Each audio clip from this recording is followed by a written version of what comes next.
नमस्कार दोस्तों, आपके अपने YouTube चैनल पर आपका स्वागत है। मैं विनोद फोगला आज आपके लिए लेकर के आया हूँ एचडीएफसी म्यूचुअल फंड का एक और नया एनएफओ। आपको मालूम है कि लास्ट लास्ट मंथ मई 2023 में भी एचडीएफसी म्यूचुअल फंड का एचडीएफसी डिफेंस फंड आया था और उस फंड के अंदर बहुत अच्छा पैसा एचडीएफसी म्यूचुअल फंड को मिला। जितना पैसा है वो टारगेट करके चल रहे थे, उतना पैसा एनएफओ क्लोज होने से 2 दिन पहले ही आ गया। इसलिए एनएफओ की जो तारीख थी उससे 2 दिन पहले ही उन्होंने एनएफओ क्लोज कर दिया और एचडीएफसी डिफेंस फंड रीओपन होने के बाद भी आज आप उसमें वन टाइम इन्वेस्टमेंट नहीं कर सकते, केवल एसआईपी रूट से इन्वेस्टमेंट कर सकते हैं। उसी म्यूचुअल फंड कंपनी का एक दूसरा एनएफओ आया है जो कि 23 जून 2023 से लेकर के 7 जुलाई 2023 तक ओपन है। यह फंड है HDFC non cyclical consumer fund, जो कि एक ओपन एंडेड फंड है। जैसा कि आपको मालूम है कि कंजम्पशन ड्राइव इकोनॉमी में यह कंजम्पशन बेस्ड फंड है जो कि स्टेबल कंपनीज के अंदर पैसा इन्वेस्टमेंट करता है। स्टेबल कंपनीज में क्या होता है कि आप और मैं एक हैप्पी कंज्यूमर होते हैं, लगातार कंजम्पशन करते हैं। लगातार कंजम्पशन करने से उस कंपनी का सेल बढ़ती है, सेल बढ़ने से उस कंपनी की प्रॉफिट बढ़ती है और उस कंपनी का प्रॉफिट बढ़ने से लॉन्ग टर्म में उसी कंपनी का शेयर प्राइस बढ़ता है, जो कि आपके और मेरे म्यूचुअल फंड के पोर्टफोलियो में एज एन ए भी रिफ्लेक्ट होता है। अब ये सारी चीज़ें फेवर करने के लिए 2-4 पैरामीटर हैं जो मैं आपको बताता हूँ। पहला है per capita income. Per capita income किसी भी देश के सिटीजन का आर्थिक खुशहाली का एक पैरामीटर होता है, जो कि आज करीबन $2000 के आसपास है। आपको मालूम होगा कि 2010 के अंदर पर कैपिटा इनकम $1000 थी।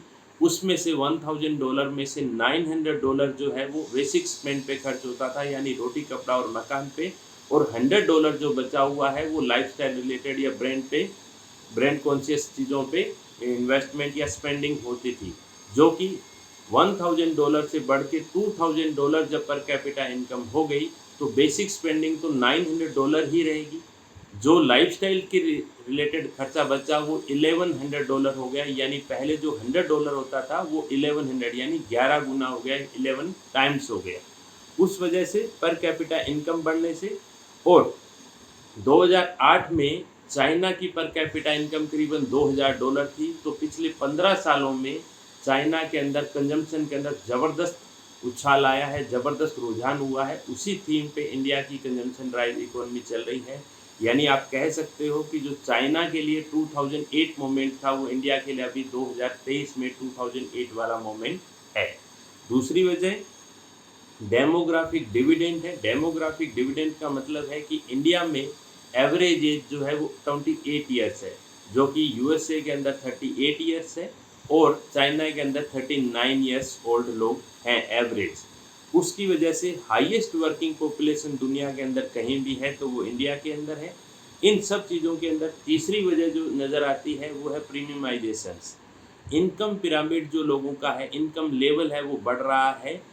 आज़ादी लिबरल इकोनॉमिक लिबरलाइजेशन के 3 दशक के बाद, करीबन 3 डिकेड्स के बाद 30% लोग मिडिल क्लास के अंदर है और ऐसा अनुमान है प्राइस जो इसकी रिसर्च फर्म है उसका, कि अगले 25 सालों में मिडिल क्लास जो है वो करीबन 63% मिडिल क्लास होंगे। तो जैसे जैसे मिडिल क्लास एज बढ़ती जाती है, मिडिल क्लास ग्रुप बढ़ता जाता है, ब्रांड कॉन्शियस हो जाता है, ब्रांड की चीज़ें ज़्यादा लेता है। वो आपने महसूस किया होगा अगर आप मिडिल एज ग्रुप में हैं और आपके बच्चों की अगर अभी अभी 24-25 साल की उम्र में अगर नौकरी लगी है तो वो आपने देखा होगा कि उनके पास महंगे मोबाइल, महंगी कारें, ब्रांडेड कपड़े, ये सब चीज़ें हो रही हैं।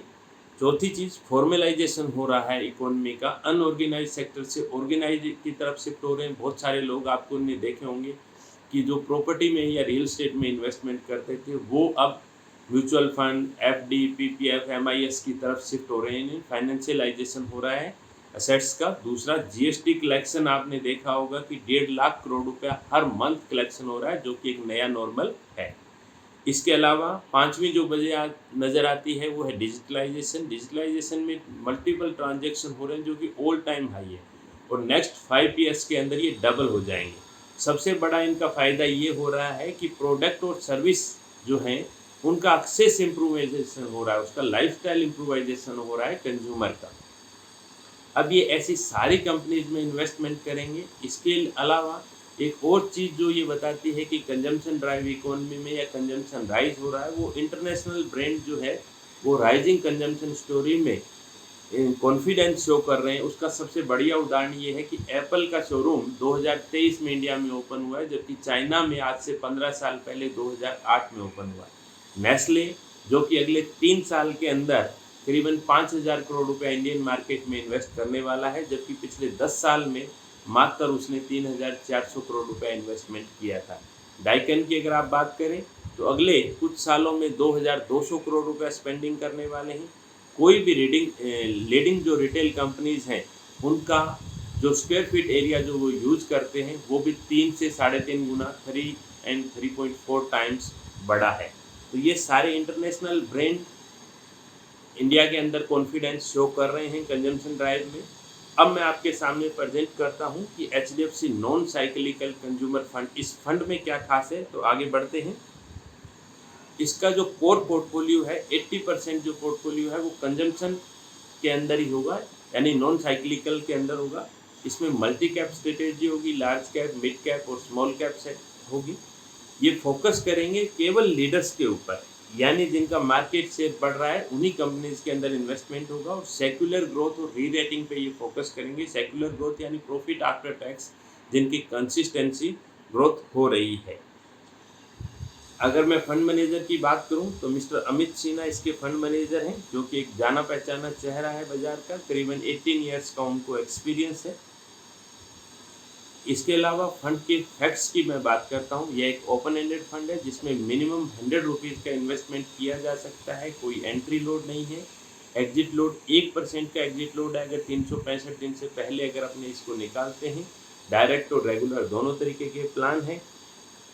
इसका जो बेंचमार्क है वो है Nifty India consumption index, total return index.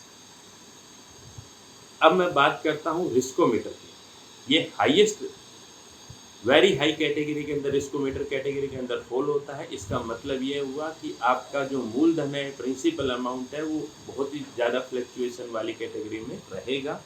Fund की पोजीशनिंग की बात करूँ तो ये एक थीमेटिक फंड है जो कि large cap, mid cap, small cap, multi cap उन सबसे हाईएस्ट रिस्क में ये आता है। यानी रिस्क और रिवार्ड की जो प्रोबेबिलिटी होती है वो सेक्टर और थीमेटिक फंड में सबसे ज़्यादा होती है।